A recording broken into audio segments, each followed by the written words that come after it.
In this session, let us take a case study to understand section 50C. Have a look at the screen. Mr. Dinesh received a vacant site as a gift from his friend in November 2005. The site was acquired by friend for 7 lakh in April 2002.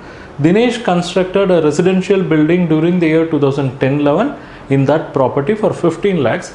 He carried out some further extension of construction in the year 2012-13 for 5 lakhs. Dinesh sold the residential property for 55 lakhs in January 2019, but the state's stamp valuation authority adopted 65 lakhs as the value for that property for the purpose of stamp duty. Compute long-term capital gain for the assessment year 2019-20 based on these information. You are given cost inflation index for 2002-3 105, 5-6 117, 10-11 167, 12-13 200 and 18-19 280. Okay, now let's analyze this case. Mr. Dinesh has received this property as a gift. It means he has not paid anything.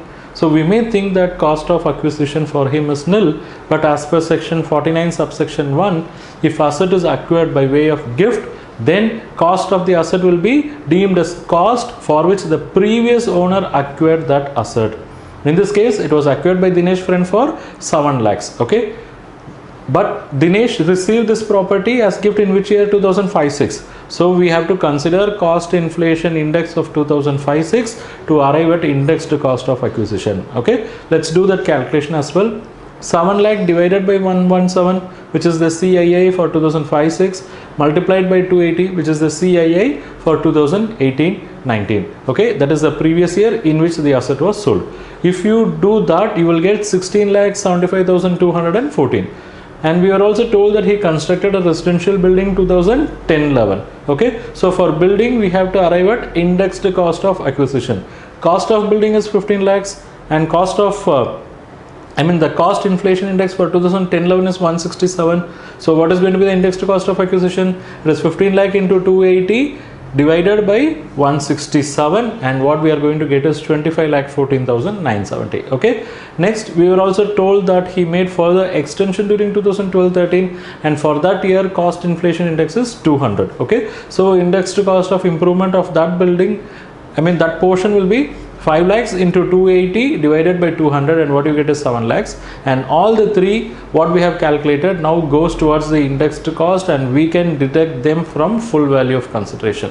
Now the question is, what value we should consider as full value of consideration? Is it rupees 55 lakhs, that is the actual sale consideration, or rupees 65 lakhs, that is the value adopted for stamp duty purposes? Okay, section 50C says if actual consideration received or accrued is less than the value adopted by stamp valuation authority, then the value adopted by stamp valuation authority should be considered as full value of consideration.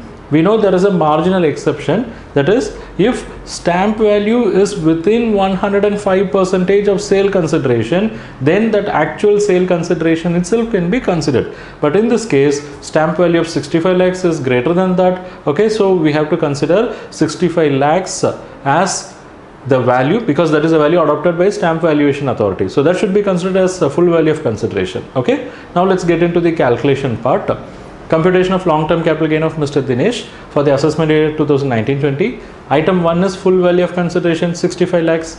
From that you have to deduct cost of acquisition. It is 16,75,214. Then deduct indexed cost of acquisition of building, which is 25,14,970.